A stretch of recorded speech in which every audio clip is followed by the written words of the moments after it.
I'm Wendy Brickman of Brickman Marketing, host of the monthly Brickman Banner Show.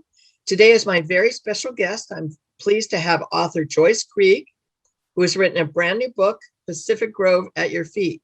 Welcome, Joyce. Well, hello, Wendy. Glad to be here. Glad to see you. So tell us a little bit about your background before you wrote the book. Oh, before I wrote the book, I had a background in journalism. I worked on daily newspapers. I worked in radio up in Sacramento for many, many years. I was first a news reporter and later on the promotion director at the big news and talk station up in Sacramento. I tell people that my greatest claim to fame and or shame, depending on your point of view, is that I was worked at the station that discovered Rush Limbaugh and launched his career.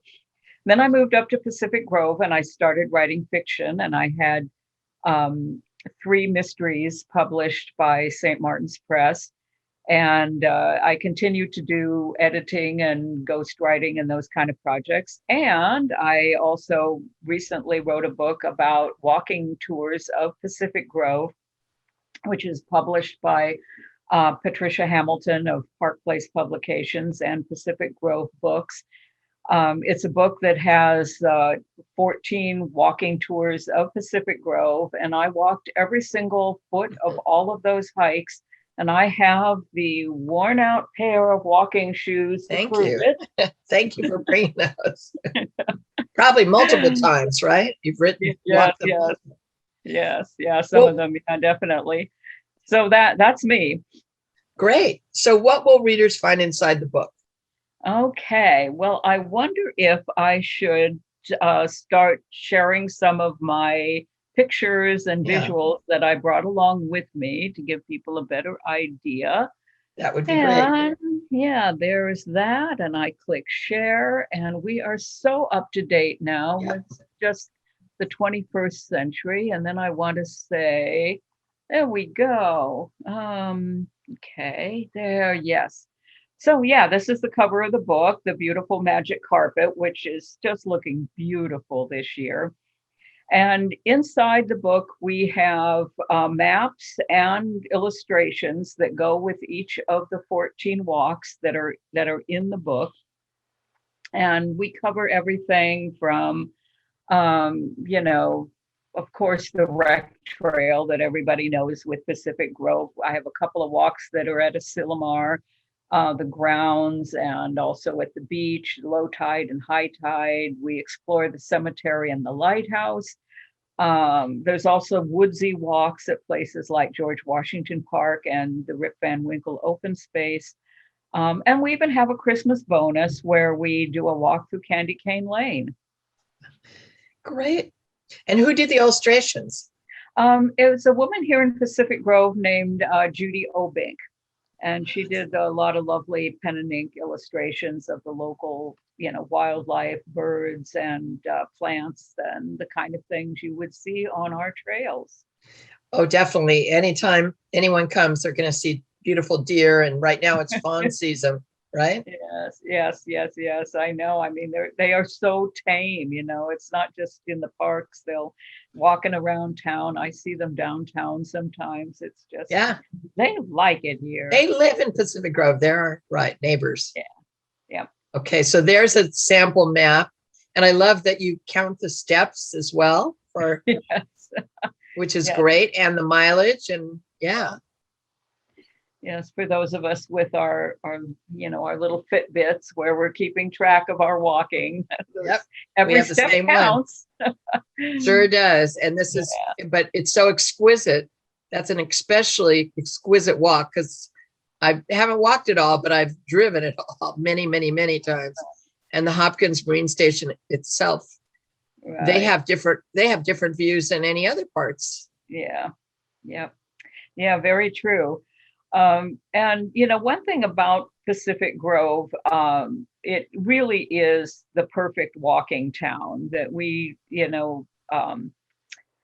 have great weather. It's never too hot. It's never too cold. So, there's very, very few days out of the whole year that it's not possible to go out on a walk.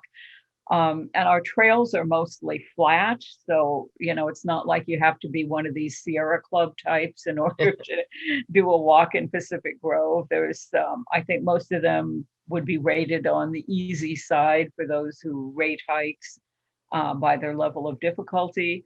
Um, and and they're safe. It's not like you're going to run into any trouble, either human or whatever, while you're out on our trails. I like to tell people that the biggest danger is that if you're carrying a snack with you, that one of the squirrels or the seagulls might try to steal your snack. But that's the only bad thing that's going to happen on our trails. And of course, our scenery is just some of the most beautiful in the world. It looks like a painting, that one in the upper right, doesn't it? Yeah. I think that's Rip Van Winkle Park. Okay. And I know it looks like the forest primeval. Yeah, thankfully. So, yeah. So really, I mean, Pacific Grove, Butterfly Town, USA, and the last hometown, but it's also like the perfect walking town. Agree. Yeah. And then I also think it's interesting in a way that the pandemic has all of a sudden made things interesting for walking, because all of a sudden when the shutdown first happened, that's literally all we could do. Right. All the gyms had closed, and all the things like dance studios and the martial arts studios, the recreation centers, the tennis courts, everything shut down. And so all of a sudden, walking was the only thing people could do for exercise. I guess biking too, and jogging for people who do that. So I think with the pandemic, a lot of people rediscovered walking and discovered that this works. This is as good of a workout as going. It's certainly more fun than being on a treadmill. That's for sure. Absolutely. or one of those stationary bikes. And so I think a lot of people discovered that, there's a lot to be said for walking, for fitness. You don't need any special training. You don't need any special equipment. All you need is a decent pair of shoes. You can do it anytime, anywhere. It's not like you have to sign up for a class. And it's, pretty much, it's something you can do with the whole family if you want to, or it's something you can do by yourself. So it's really, if you're trying to get in those 10,000 steps every day, it is something that's, in a town like Pacific Grove, it's definitely doable. And I want to say it's like when you're on Ocean View, is this on Ocean View? Yeah. It's a changing panorama with the waves. Some days they're flat, some seasons they're flat, some seasons they're storms. Right. It's just exquisite. It's just exquisite. It is one of the most beautiful places on the planet. Yes. Yeah. I agree. It's very true. I mean, I feel like no 2 days are ever the same when you're out, walking either at, the beach at Asilomar or here on the rec trail. From this picture, it looks like, the water is very flat, and it looks like a real low tide. You can tell by the how dark the rocks are right at the water's edge, because normally they'd be underwater, but right now the tide is very low. So yeah, the pandemic, did a lot for bringing walking back as a fitness activity. So exactly, something to be said for it.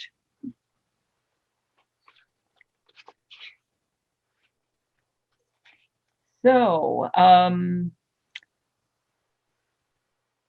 one thing about this book as well, I always, when, we were first thinking about putting together, we being Patricia Hamilton and I, putting together a book about walking in Pacific Grove, of course, one of the first thoughts that comes to mind is like, well, shoot, if people just need a map and they need basic information about the trail, you can get that easily on the internet these days. So why do you need a book? And so the one thing, couple of things that we thought of that would make this book a little bit unique is first of all, the illustrations, having lots of, the maps and the illustrations all at once. And then also weaving in the history and, stories about Pacific Grove, sort of the legend and lore of this town. So, there's things like, that crazy nutcracker statue at Candy Cane Lane, or that whale sculpture there at Berwick Park, the thing that people call the Mambo Whales because it looks like they're dancing the mambo. And then the Colossus of Gold in the Steinbeck chapter. So we wove in a lot of, just kind of fun, whether you want to think of it as hidden Pacific Grove or, the legend and lore of this town. So to try to, stuff you're not going to find if all you're doing is searching on Google Maps for, basic information about walking around Asilomar or whatever that might be. So that was something else that we did with this book to make it as unique as we could.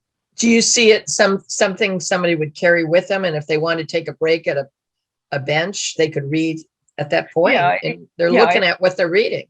Yes, exactly. It's small enough that you can fit it into a day pack, and it's paperback, so it's lightweight. That's certainly one option. And there's my cat has decided to visit us. Oh, kitty, get your tail out of the picture, please. No, I think. Come on, baby. Here, have some treats. Come on. There you go. Have a treat. You walk your cat? No. I know. Do I walk my cat? Cat walks you. Yeah. No, all right. So I love the history of Pacific Grove, the history of Monterey County. It's one of the most fascinating places, like an onion. You just keep unraveling it and learning more. Yeah, and one thing that really interested me when I started research some of the history is, of course, one of the big things I would be writing about is the wreck trail. And I had heard some of this before, but not all of it. And, I think a lot of us do know that the wreck trail started out as train tracks. It's where the train used to run. And this is a picture I found of the train actually getting close to Lover's Point. And, this is where we would be walking right now, that 70, 80 years ago, the train was running. I kind of like to tell people that, 100 or so years ago, it was actually easier to get from San Francisco to the Monterey Peninsula than it is today. I know. I wish it still ran. Ran. It can stop before Pacific Grove. It can stop at the wharf. Yes.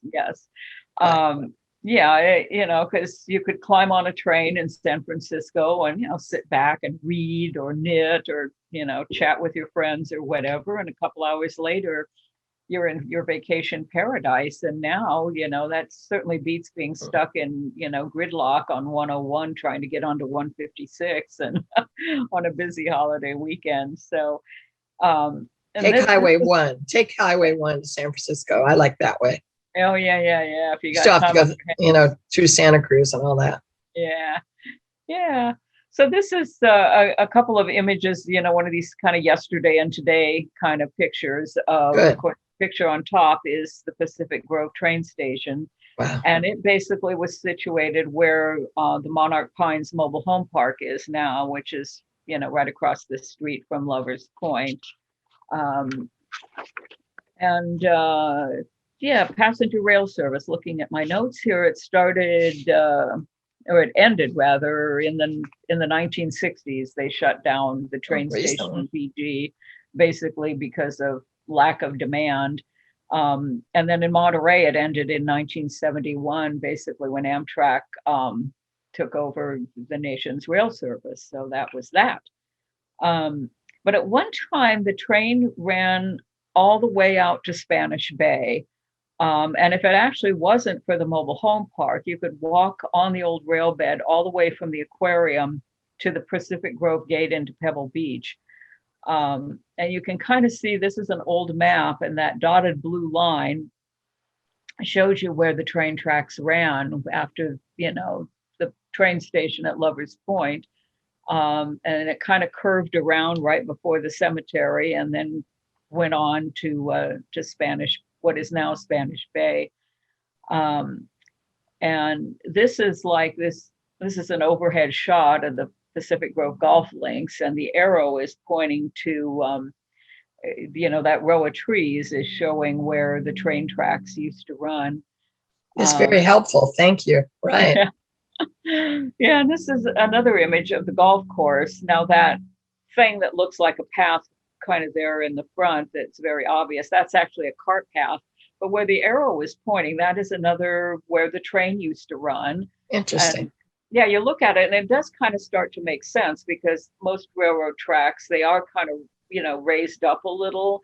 And then you have the row of trees on each side, the cypress tree. So, is that the Del Monte Express? Well, yeah, the Del Monte Express was the passenger train, and then this was a freight train that ran out to what is now Spanish Bay. I see. And you can still walk this path through the golf course, even if they are playing golf. It is a public path.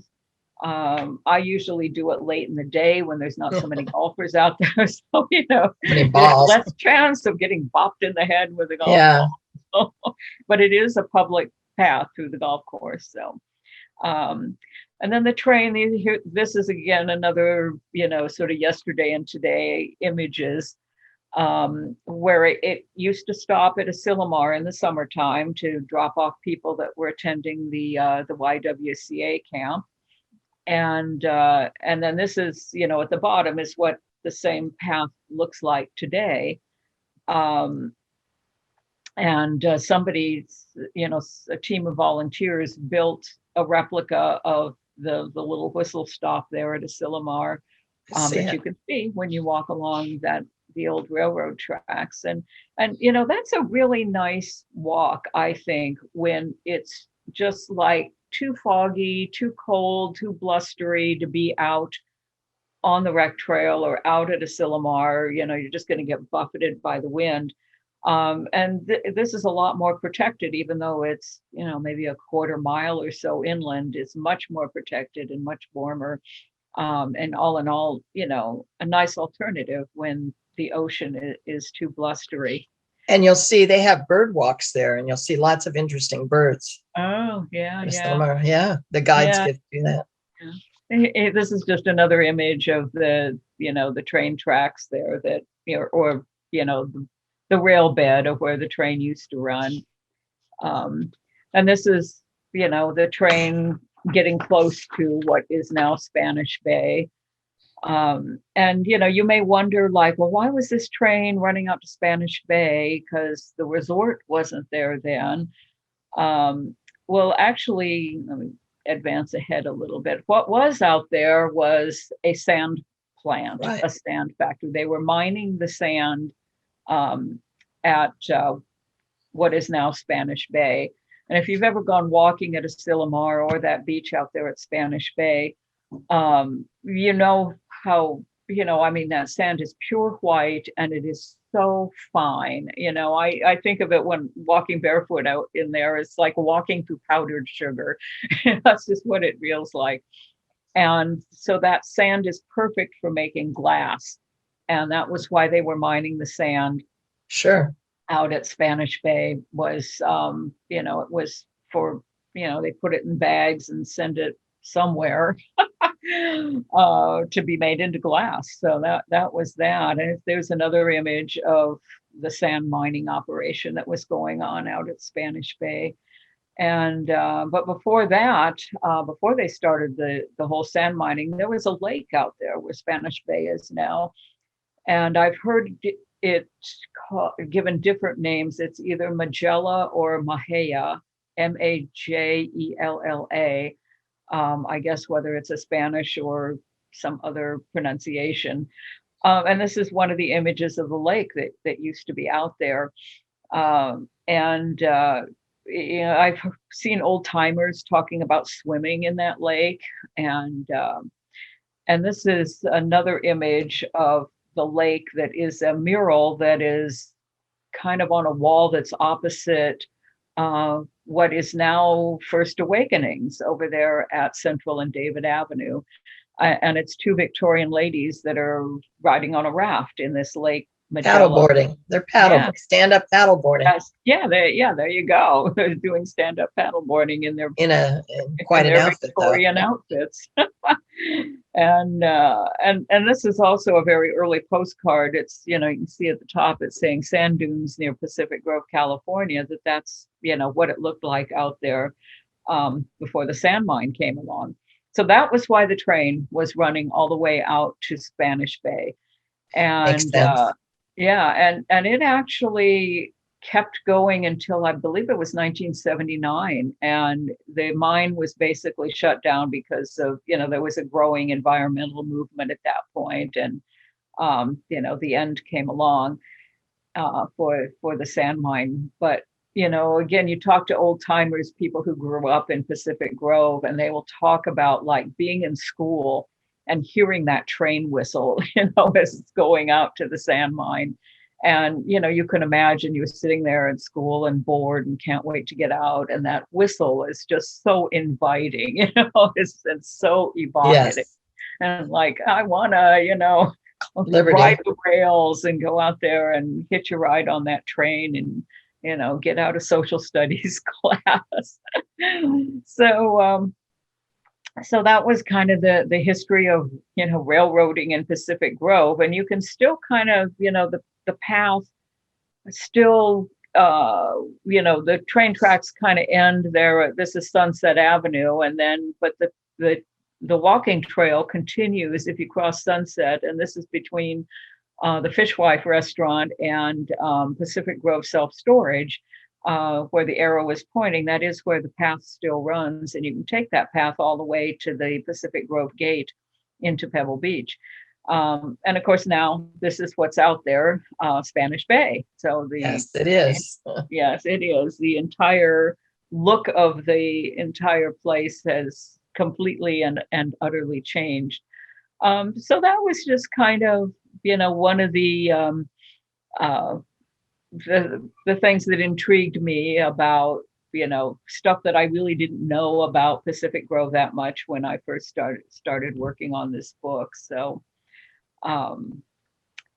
yeah, the train, that was a fun chapter to write.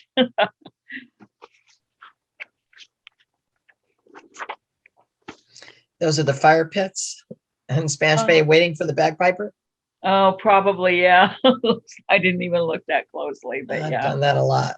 Yeah, it was probably that. So there's another whole chapter about the downtown district, and let me just slideshow. Yeah. And of course, that's another part that's just was fascinating to me, learning more about downtown PG and just what it was like, these, judging from the cars, this looks like maybe the 1930s or 40s, and then what it looks like today. I've always thought that the founders of our town, they were so smart to make Lighthouse Avenue so wide, because this was founded before the automobile came along, but they knew something. They were onto something there. So that was kind of cool. And I also got very interested in a place called Jewel Park and found out that the reason it's called Jewel Park has nothing to do with bling bling or anything, but it's named after one of the very early Methodist ministers whose last name was Jewel. And he built a fabulous house that stayed standing, right next to the park, that stayed standing until the 1950s. But unfortunately, it had just fallen apart. And this house was actually built from bits and pieces of a Methodist church in San Francisco that was being torn down.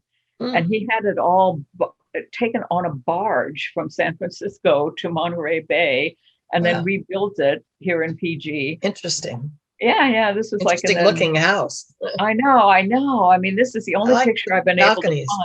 Yeah. And it does kind of have, sort of a spooky look to it. But unfortunately, by the 1950s, it was in such bad shape that, it was condemned and torn down. And, that was going on a lot in that era. Something else, a lot of that kind of thing that was happening. Let me just move ahead a little bit here. Something else that really fascinated me as I started researching PG, we think of our downtown district as having this very Victorian look. And especially there's this one block, where the Marita stores are and, the Victorian Corner restaurant and the Quill. Right. We call that the Victorian block, and it has this very Victorian look to it. Well, somebody, I was giving one of my talks, and somebody who'd lived here a long time mentioned to me, like, well, look at the ground floor. What was happening in the 1950s was that everyone was being told that you've got to update, because we have to compete with Del Monte Center that had just come in. And so, look at the ground floor, and they'd ripped out all the Victorian detail and made it look what was considered modern in the 1950s. Right. So Joyce, we're just about out of time. How can our viewers? Good. How can our viewers find your book? How can we find the book? Let's go right here. Wait on that. And let me do the big. Oh, that's not it. There we go. Okay. Yay. Okay. The book can be found at Bookworks, Artisan Gallery, and Fiona Floral. These are all little local businesses on Lighthouse Avenue in Pacific Grove. And of course, you can also find it on Amazon. Fabulous. Well, thank you so much for being with us today. And I read the book, but I look forward to rereading it and taking it with me when I do the walk. So thank you so much, Joyce. Okay. Thank you, Wendy. All right. Good night, everyone.